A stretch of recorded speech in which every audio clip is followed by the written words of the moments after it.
नमस्कार। Between the lines में नीलू रंजन में आपका स्वागत है। आज हम बात करेंगे फिर से कर्नाटक की। दरअसल पिछले दिनों कर्नाटक के उप मुख्यमंत्री डीके शिव कुमार और मुख्यमंत्री सिद्धारमैया दिल्ली में थे और दिल्ली दोनों थे। दोनों वहां पे जो कर्नाटक सदन है, दो बिल्डिंग है, पुराना एक भवन है, एक नया भवन है, न्यू एनेक्सी है, दोनों में रुके थे। दोनों ने यहां पे अलग अलग मुलाकात की, राजनाथ सिंह से, बाकी जो मंत्रियों से मुलाकात की। घोषित उनका कार्यक्रम यही था कि मिलने आए हैं, लेकिन एक प्रियंका गांधी से भी डीके शिव कुमार मिले और फिर दोनों जो हैं वो जो प्रभारी वहां के हैं सुरजेवाला, उनसे रणदीप सुरजेवाला से भी दोनों की मुलाकात हुई। लेकिन दोनों जब रुके थे तो कुछ ऐसा वहां हुआ, कुछ ऐसे संकेत मिले जिससे ये लगता है कि कर्नाटक में सब कुछ सामान्य नहीं है, बहुत कुछ होने वाला है। उसका संकेत दे दिया। प्रियंका गांधी के से मिलने के बाद जो डीके शिव कुमार का था वो अपना कॉन्फिडेंस कुछ बढ़ा हुआ था। दोनों के बीच में क्या बातचीत हुई जो डीके शिव कुमार का कॉन्फिडेंस बढ़ गया। और जो दिल्ली में भी मीडिया से जो इंटरव्यू दे रहे थे सिद्धारमैया और कह रहे थे कि मैं 5 साल के लिए मुख्यमंत्री हूं, तो वो कॉन्फिडेंस क्यों नजर नहीं आ रहा था, इन तमाम चीजों को आज हम समझने की कोशिश करेंगे।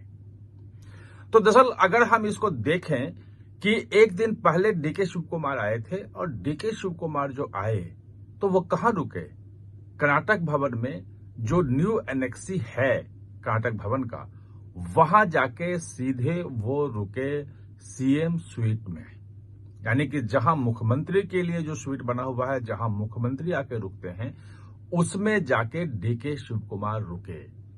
क्या मैसेज देना था उनको, क्यों रुके वो?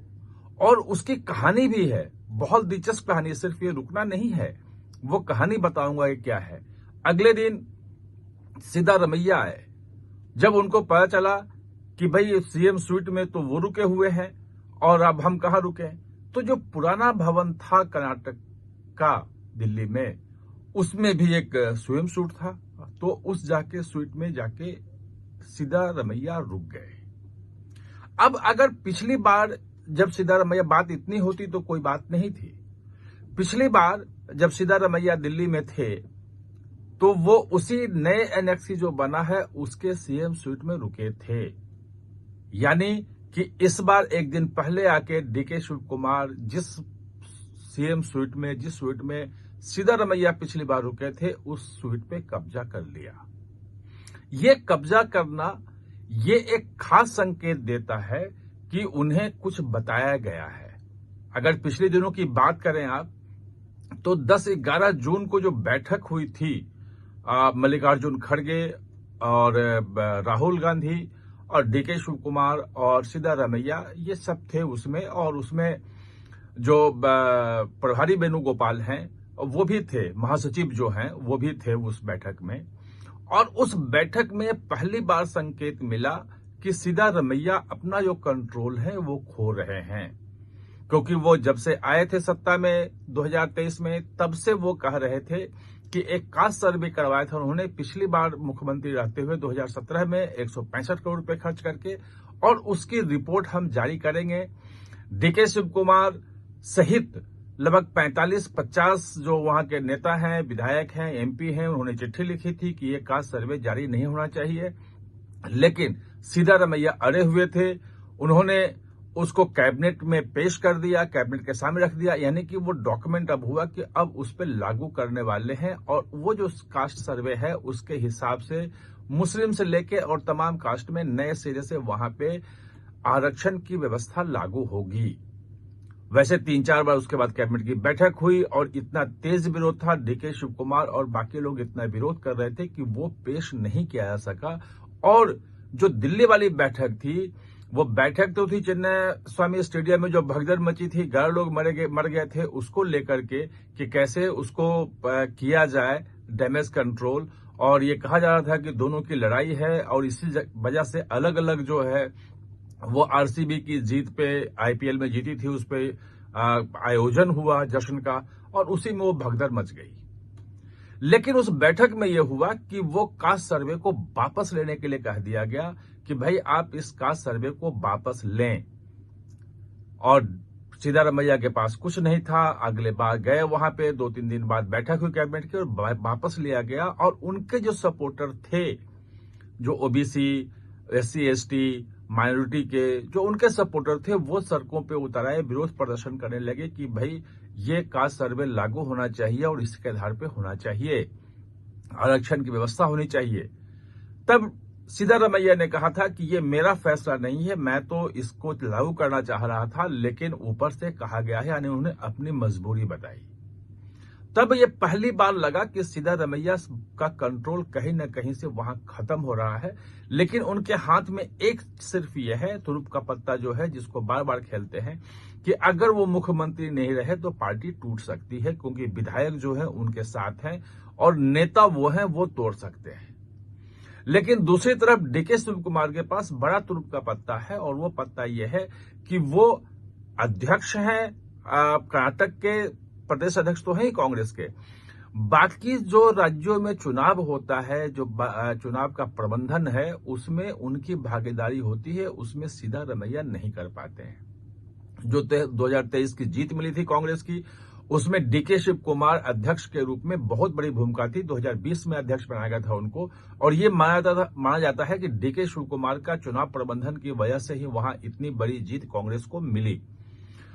और जो लोकसभा चुनाव केरल में जो हुआ था इस बार 2024 में, उसमें भी पूरा का पूरा प्रबंधन जो था वो डीके शिव कुमार का था, मतलब साउथ में भी। और जो तेलंगाना में भी जो कांग्रेस जीती और सरकार बनी इतने सालों बाद, उसके पीछे भी डीके शिव कुमार का ही माना जाता है कि चुनाव प्रबंधन उन्हीं का था, फंडिंग उन्हीं की तरफ से थी। तो उनका सीधा कहना है कि अगर आपने ये नहीं किया तो फिर गड़बड़ हो सकती। समस्या उसमें यह है कि गड़बड़ वो कर तो सकते हैं, लेकिन समस्या यह है कि लड़ाई में कहीं सरकार न गिर जाए, कहीं वहां पे गलत संदेश न चला जाए। और केरल का चुनाव जो है अगले साल अप्रैल में है, उसके पहले नवंबर-दिसंबर में डीके शिव कुमार चाहते हैं कि चेंज हो जाए। जो प्रियंका गांधी से बात हुई है डीके शिव कुमार की, उसमें ये कहा जा रहा है, जो सूत्रों से खबर मिल रही है, कि डीके शिव कुमार ने साफ कह दिया है कि अब हमारे लिए बहुत दिनों तक रुकना आसान नहीं होगा। और जो बात हुई थी कि 2.5 साल के लिए मुख्यमंत्री रहेंगे, उसको लागू करना ही होगा। और धमकी से डरने की जरूरत नहीं है, क्योंकि कोई भी विधायक वहां का कांग्रेस का दोबारा चुनाव नहीं चाहता है। वहां का चुनाव लड़ना बहुत महंगा है, बहुत पैसे खर्च होते हैं। विधायक जीत के आए हैं, तो बीच 2.5 साल में सरकार गिर जाए फिर चुनाव हो, कोई विधायक नहीं चाहता है। अगर परिवर्तन हुआ तो पार्टी टूटने की केवल धमकी है, ऐसा कुछ नहीं होगा। अब बात यह है कि वो जो चुनाव प्रबंधन है केरल का, तमिलनाडु में भी चुनाव है अप्रैल में, अगर डीके शिव कुमार वापस लेते हैं तो भी गड़बड़ हो जाएगी। और इसीलिए जो दोनों की बातचीत सुरजेवाला के साथ हुई है और उसके बाद दोनों लौटे हैं, तो उसमें ये बात आ रही है कि अभी दोनों को शांत रहने के लिए कहा गया है कि जो अपने अपने पोजीशन है वो आप रखिए, बाहर ये चीजें नहीं आनी चाहिए।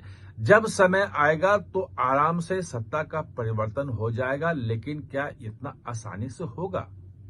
क्योंकि सितंबर में जो सिद्धारमैया के खेमे के लोग हैं, नेता हैं, मंत्री हैं, वो कह रहे हैं कि सितंबर में जो है राजनीतिक क्रांति वहां होगी और पॉलिटिकल रिवोल्यूशन होगा। वो किस क्रांति की बात कर रहे हैं वो आप समझ सकते हैं।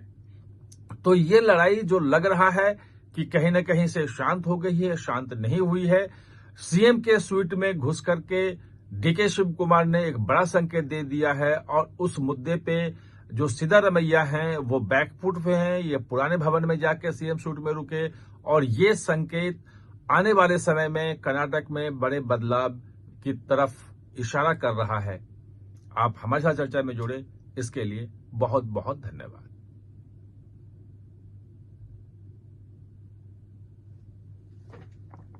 और हाँ, चैनल को सब्सक्राइब करना ना भूलें, इसका बेल आइकन दबाएं ताकि नया वीडियो कोई भी आए तो उसका नोटिफिकेशन समय पे आपको मिल जाए।